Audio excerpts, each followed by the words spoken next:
Bana, wakati wengine wakiona ndoa ni jambo la heri sana na wanaliomba kwa Mwenyezi Mungu, lakini kuna wengine ambao kuachika kwao ni sherehe, na hii imedhihirika baada ya mwanadada mmoja kutokea Tanga anayefahamika kwa jina la Zainaji Kombo, ambaye huyu amefanya shughuli ambayo imepewa jina ya talaka nginja nginja.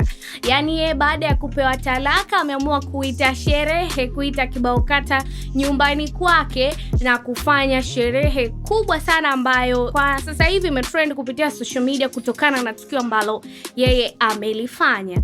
Ameachana na mwanaume ambaye wamezaa naye mapacha, na mapacha hao hata mwaka hawajafikisha, wana umri wa miezi 7, lakini hiyo kwake sio ndoa ya kwanza, ni ndoa ya 3, na akiachika anafanya sherehe kama hizo. Kwenye ndoa hii anadai ndo amekaa muda mrefu kwa takriban miaka 3. Sasa ameulizwa ni kwa sababu gani ameamua kufanya tukio kama hilo. Yeye akasema hababaishwi na mapenzi, yaani mapenzi kwake si jambo ambalo linambabaisha.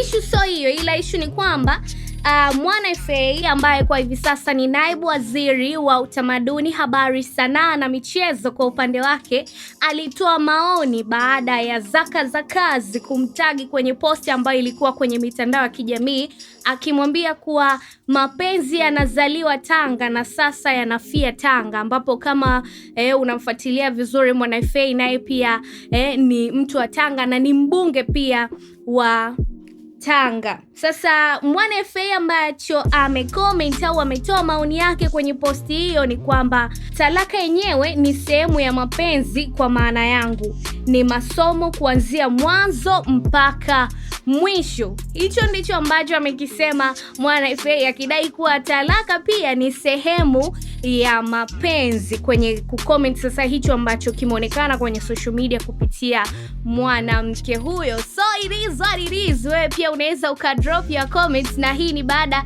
ya Mwana FA kusema kitu kama hichi na kufanya pia story hiyo kupop zaidi. So unaweza ukadrop your comments, wewe unawaza nini, umefikiri nini kuhusiana na story hiyo? Let me know kupitia comments. That is how it is. In PMTV2, you already know. Stay tuned, babe.